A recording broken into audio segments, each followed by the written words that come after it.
பெரும்பாக்கம் அந்த இடத்துல ஒரு செய்தி வந்திருக்கு, நீ பார்த்தீங்களா? 40,000 பேருக்கு ஓட்டு இல்லைன்னு அந்த செய்தி சொல்லுது, ரைட்டா? அந்த செய்தி படித்து பார்த்தீங்கன்னா அதில் என்ன இருக்குன்னா, ஒரே வீட்டு நம்பரில் 200 பேர் குடியிருக்கிறதா இருக்கான். இந்த பூத் லெவல் ஆஃபீஸர்ஸ் அந்த லிஸ்ட்டை எடுத்துக்கிட்டு போய், இந்த வீட்டில் எங்கேயா 200 பேர் குடியிருக்காங்க தேடி அந்த 40,000 பேருக்கான ஃபார்ம்ஸை இஷ்யூ பண்ண முடியல. இது யாரோட தப்பு? தேர்தல் ஆணையத்தோட தப்பா? சொல்லுப்பா. எடுத்துக்கிட்டு போயிட்டாங்கப்பா ஃபீல்டுக்கு, 40,000 பேர் இல்லப்பாங்க. அந்த செய்தி என்ன சொல்லுதுன்னா, 40,000 பேரின் வாக்குகள் பறிப்புன்னு அதில் இருக்கு. இப்போ நீ தான் பூத் லெவல் ஆஃபீஸர், என்ன பண்ணுவ? உன்கிட்ட கொடுத்துட்டாங்க அங்கே கலெக்டரேட்லேருந்து, உனக்கு உன்னோட returning officer or polling officer உங்ககிட்ட நீ போய் டிஸ்ட்ரிபியூட் பண்ணாமல் இங்கே வரக்கூடாதுன்னு சொல்கிறாங்க. எப்படி டிஸ்ட்ரிபியூட் பண்ண சொல்லு?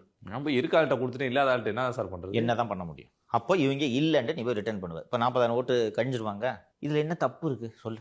நான் கலெக்டர் ஃபுல்லாக அழுத்தம் கொடுக்குறாங்களா சார்? அதை எனக்கு தெரியாது, அதை ஃபுல்லாக கொடுத்துருவாங்க. கொடுத்துருவானா? எப்படி கொடுப்ப? இந்த இடத்துல தான் திமுக ஆட்கள் உள்ளே பூந்து அந்த 40,000 பேரில் ஒரு 20,000 பேர் இதை ஃபில்அப் பண்ணி கொடுக்க முடியுமா? அதுக்கு தான் அந்த ஃபார்ம்லலாம் பார்த்தோன்னா பக்கத்துலேயே கரண்ட் ஃபோட்டோ ஓட்ட சொல்கிறாங்க. ஒரு இடத்துல 40,000 பேர் எப்படிப்பா காண போவாங்க? அதேமாரி நம்ம முதலமைச்சர் தொகுதியில், கொளத்தூர் தொகுதியில் 4,000 சொச்ச ஓட்டு, அவர் ஓட்டு கள்ள ஓட்டா சார்? அங்கே ஆளே இல்லையா? 200 ஓட்டு இருக்கான் ஒரு வீட்லையும். இது மாதிரி பல தொகுதிகளில் சிக்கல் இருக்குது. இதை ஃபில்டர் பண்ணணுன்ட்டு தேர்தல் ஆணையம் சொல்லும்போது நம்ம எப்படி அப்ஜெக்ஷன் பண்ணுது பாரு. நான் பிஜேபி ரொம்ப நேர்மையாக தேர்தல் ஆணையத்தை நடத்துதுன்ட்டுலாம் நான் சொல்ல வரல. தேர்தல் ஆணையத்தோட நேர்மையெல்லாம் நம்ம பார்த்துட்டு இருக்கோம். பட் இதை எப்படி அட்டாக் பண்ணுவோம், எப்படி தப்புன்னு சொல்ல முடியும் சொல்லு?